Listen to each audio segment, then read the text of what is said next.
بسم اللہ الرحمن الرحیم۔ شروع کرتا ہوں اللہ کے نام سے جو بڑا مہربان نہایت رحم والا ہے۔ میرے پیارے محترم سامعین کرام، ہم آپ کو اسلامک اردو KW کی جانب سے خوش آمدید کہتے ہیں۔ آج کا موضوع یہ ہے کہ حضور صلی اللہ علیہ وآلہ وسلم کا شہر مدینۃ المنورہ مدینۃ الطیبہ کا ادب و احترام کیسے کرنا چاہیے۔ محترم سامعین کرام، السلام علیکم ورحمۃ اللہ وبرکاتہ۔ حضرت امام غزالی رحمۃ اللہ علیہ نے کہا ہے کہ جب سے تیری نظر مدینۃ المنورہ پر پڑے، اس مضمون کو اپنے ذہن میں رکھ کر یہ وہ شہر ہے کہ جس کو اللہ جل شانہ نے اپنے نبی صلی اللہ علیہ وآلہ وسلم کے قیام کے لیے پسند فرمایا ہے اور اس کی طرف ہجرت تجویز کی ہے، اور یہی وہ شہر مدینہ ہے جس میں اللہ جل شانہ نے شریعت مطہرہ کے فریض نازل کیے ہیں اور حضور صلی اللہ علیہ وآلہ وسلم نے اپنی سنتیں جاری کی ہیں۔ اس شہر مدینہ میں آ کر دشمنوں سے جہاد کیا ہے اور اسی شہر مدینۃ المنورہ میں آپ صلی اللہ علیہ وآلہ وسلم کے دین کو غلبہ حاصل ہوا ہے، یہاں تک کہ اسی شہر مدینۃ المنورہ میں آپ صلی اللہ علیہ وآلہ وسلم نے رہنا پسند فرمایا ہے، یہاں تک کہ اسی شہر مدینۃ المنورہ میں آپ صلی اللہ علیہ وآلہ وسلم کا وصال ہوا ہے۔ محترم سامعین کرام، آپ صلی اللہ علیہ وآلہ وسلم کی قبر یہیں اسی مدینہ منورہ میں بنی ہے، اور آپ کے دو وزیر حضرت ابو بکر صدیق اور حضرت عمر فاروق کی قبر اسی شہر مدینۃ المنورہ میں بنی ہے۔ محترم سامعین کرام، حضور صلی اللہ علیہ وسلم کے قدم مبارک جا بجا پڑے اور یہ سوچتا رہے کہ جس جگہ بھی تیرا قدم پڑے وہاں کسی نہ کسی وقت حضور صلی اللہ علیہ وآلہ وسلم کا قدم مبارک پڑا ہوگا۔ اسی لیے جو بھی قدم رکھا جائے تو بہت احترام کے ساتھ، ادب کے ساتھ رکھا جائے، کیونکہ یہ حضور صلی اللہ علیہ وآلہ وسلم کا شہر مدینۃ المنورہ ہے، اس لیے ہر قدم نہایت سکون کے ساتھ، وقار کے ساتھ، اس بات سے ڈرتے ہوئے کہ اس جگہ حضور صلی اللہ علیہ وآلہ وسلم کا قدم مبارک پڑا تھا، تو حضور صلی اللہ علیہ وآلہ وسلم کی رفتار کی جو کیفیت احادیث میں آئی ہے اس کو بھی ذہن میں تصور ہونا چاہیے۔ اس کے ساتھ ہی حضور اقدس صلی اللہ علیہ وآلہ وسلم کی عظمت و رفعت، شان جلالت و عظمت، مرتبت کہ اللہ جل شانہ نے اپنے نام کے ساتھ ساتھ حضور صلی اللہ علیہ وآلہ وسلم کا نام مبارک رکھا۔ یہ ذہن میں رکھو کہ اس سے ڈرتے رہو کہ کہیں بے ادبی کی نحوست کی وجہ سے اپنے نیک عمل ضائع نہ کر بیٹھیں۔ محترم سامعین کرام، مدینہ منورہ ایسی جگہ ہے جہاں میرے اور پورے مسلمان بندوں کے پیارے آقا علیہ الصلوۃ والسلام کی قبر مبارک ہے، وہ اس کا شہر ہے، اور اس کا ادب ہمارے لیے فرض ہے، ضروری ہے۔ جو اس کا ادب نہیں کرے گا، احترام نہیں کرے گا، جو حضور صلی اللہ علیہ وسلم کے روضے کا احترام نہیں کرے گا، اس کا ناقص ایمان ہے۔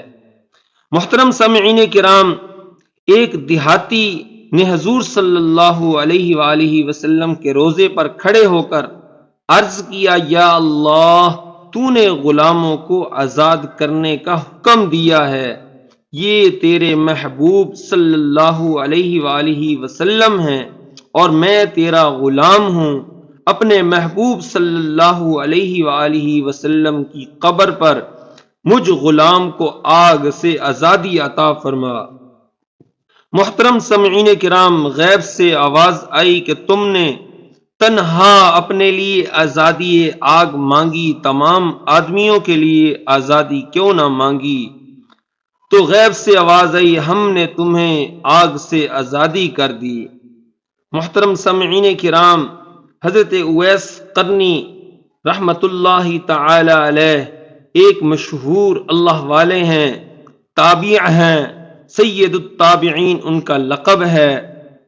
حضور صلی اللہ علیہ وآلہ وسلم کا زمانہ انہوں نے پایا ہے، مگر ماں کی خدمت کی وجہ سے حضور صلی اللہ علیہ وآلہ وسلم کی صحبت نہیں مل سکی، تو حضور صلی اللہ علیہ وآلہ وسلم سے ان کے متعلق نقل کیا گیا ہے کہ بہترین تابعی اویس قرنی ہیں۔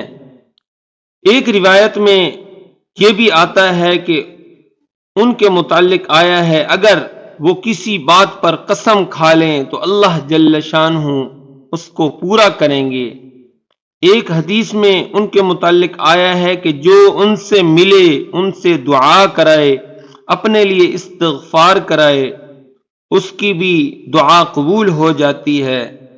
فرماتے ہیں، کہتے ہیں کہ جب انہوں نے حج کے لیے مدینہ منورہ کی حاضری پر مسجد نبوی میں حاضر ہوئے، داخل ہوئے تو کسی نے اشارے سے بتایا کہ یہ ہے قبر اطہر حضور صلی اللہ علیہ وآلہ وسلم کی، تو یہ سن کر بے ہوش ہو گئے۔ محترم سامعین کرام، یہ تھے حضرت اویس قرنی رحمت اللہ تعالی علیہ، جن کا مدینہ منورہ کے لیے اتنا ادب اور احترام تھا کہ سنتے ہی غشی کی وجہ سے وہ بے ہوش ہو گئے۔ اور حضرت حاتم رحمت اللہ تعالی علیہ حضور صلی اللہ علیہ وآلہ وسلم کے روضے پر حاضر ہوئے۔ حضرت حاتم اسم بلخی جو مشہور صوفیہ میں ہیں، کہتے ہیں کہ 30 برس تک ایک قبہ میں انہوں نے چلا کیا تھا کہ بے ضرورت بات کسی سے نہیں کرنی۔ جب حضور صلی اللہ علیہ وآلہ وسلم کے روضے اقدس پر حاضر ہوئے تو اتنا ہی عرض کیا، اے اللہ، ہم تیرے نبی صلی اللہ علیہ وآلہ وسلم کی قبر شریف کی زیارت کو حاضر ہوئے ہیں، تو ہمیں نامراد واپس نہ کیجیو۔ غیب سے آواز آئی کہ ہم نے تمہیں اپنے محبوب صلی اللہ علیہ وآلہ وسلم کی قبر کی زیارت نصیب ہی اس لیے کی کہ اس کے قبول ہو جائیں۔ جاؤ، ہم نے تمہارے اور تمہارے ساتھ جتنے بھی حاضر ہیں سب کی مغفرت فرما دی۔ محترم سامعین کرام، شیخ ابو الخیر اقطع رحمت اللہ علیہ فرماتے ہیں کہ میں ایک مرتبہ مدینہ طیبہ حاضر ہوا، 5 دن ایسے گزر گئے کہ کھانے کو کچھ نہیں تھا، پینے کو کچھ چیز نہیں ملی۔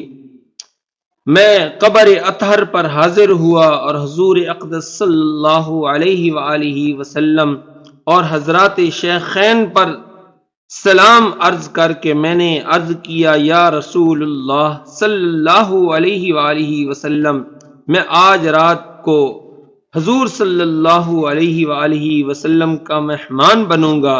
یہ عرض کر کے وہاں سے ہٹ کر منبر پر تشریف کے لے گئے کہ اس کے پیچھے جا کر سو گئے، اور خواب میں دیکھا کہ حضور صلی اللہ علیہ وآلہ وسلم تشریف فرما ہیں۔ دائیں جانب حضرت ابوبکر صدیق رضی اللہ تعالی عنہ ہیں اور بائیں جانب حضرت عمر فاروق رضی اللہ تعالی عنہ ہیں، اور حضرت علی کرم اللہ وجہہ سامنے ہیں۔ حضرت علی رضی اللہ تعالی عنہ نے مجھ کو بلایا اور فرمایا، دیکھ حضور صلی اللہ علیہ وآلہ وسلم تشریف لائے ہیں۔ میں اٹھا تو آپ صلی اللہ علیہ وآلہ وسلم نے مجھے ایک روٹی مرحمت فرمائی، میں نے آدھی کھائی، اور جب میری آنکھ کھلی تو آدھی میرے ہاتھ میں تھی۔ محترم سامعین کرام، یہ تھے اللہ والوں کے قصے اور مدینہ طیبہ کا احترام۔ جو اللہ والے ہوتے ہیں، نیک لوگ ہوتے ہیں، وہ اللہ کے پیارے محبوب حضرت محمد صلی اللہ علیہ وآلہ وسلم کا بہت احترام کیا کرتے ہیں، اور کرنا بھی چاہیے، کیونکہ یہ ایمان کا حصہ ہے۔ جنہوں نے مدینۃ المنورہ کا احترام نہیں کیا تو اس کا ایمان بھی ناقص، اس کا سب کچھ ناقص۔ امید ہے آج کی ہماری یہ ویڈیو آپ کو پسند آئی ہوگی، اور ہمارے اس چینل اسلامک اردو KW کو آپ سبسکرائب کر دیں، اور ویڈیو کو لائک کر دیں، اور اچھا سا کومنٹس کر دیں۔ وآخر دعوانا ان الحمد للہ رب العالمین۔